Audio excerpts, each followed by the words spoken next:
A modern container ship can weigh over 200,000 tons. When the wind howls and the current rips, the force pushing against that ship is colossal. It is enough to snap steel cables like thread, yet these floating cities are held in place. They are held by a single metal hook that looks tiny in comparison. But here is the thing. If you drop that anchor in the middle of the deep ocean, it would do absolutely nothing. And if you tried to pull it up the wrong way, you would sink your own ship. How do captains know how much chain to use? How do they lift a 20-ton anchor out of the mud? Today we are answering the questions you did not know you had about the heavy engineering of anchors. To understand how an anchor works, you first have to respect the chain. On a large vessel, we are not talking about a chain you buy at the hardware store.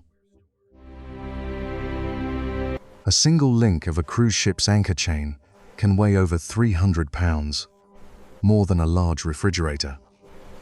The anchor itself might weigh 15 to 20 tons, but the chain attached to it is often much heavier. This weight is the secret weapon. When a captain anchors, they do not just drop the hook to the floor. They lay out a massive line of this heavy chain along the seabed. This creates a catenary curve. The weight of the chain sinks into the mud and acts like a spring. When a wave pushes the ship back, it has to lift tons of heavy steel chain off the floor. By the time the pull reaches the anchor, the force is horizontal, driving the anchor deeper into the ground. But what about the deep ocean?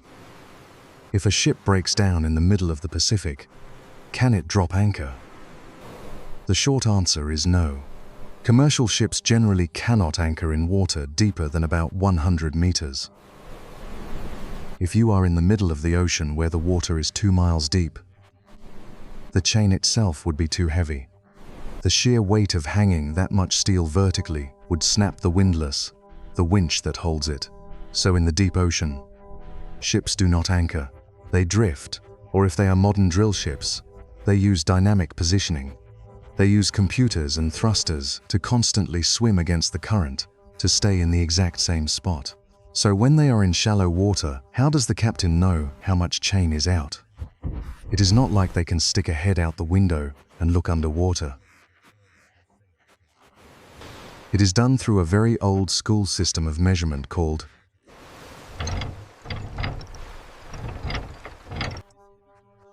the shackle. A standard length of chain is called a shot or a shackle, which is exactly 27.5 meters. These sections are joined together by a special detachable link. Crew members paint these joining links in bright colors, usually white, red, or blue. They might also wrap stainless steel wire around the links so they can be identified in the dark. When the chain is flying out, an officer on the bow counts the flashes of color. They radio the bridge, 3 shackles in the water. That tells the captain exactly how much weight is on the bottom.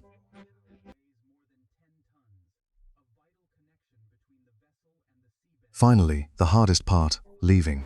Remember, a 20-ton anchor buried in mud creates a massive suction seal.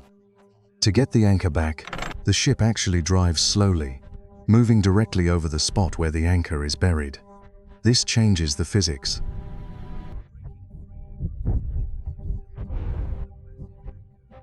The chain goes vertical, pulling straight up on the shank of the anchor. This vertical force breaks the suction, a moment the crew calls breaking out.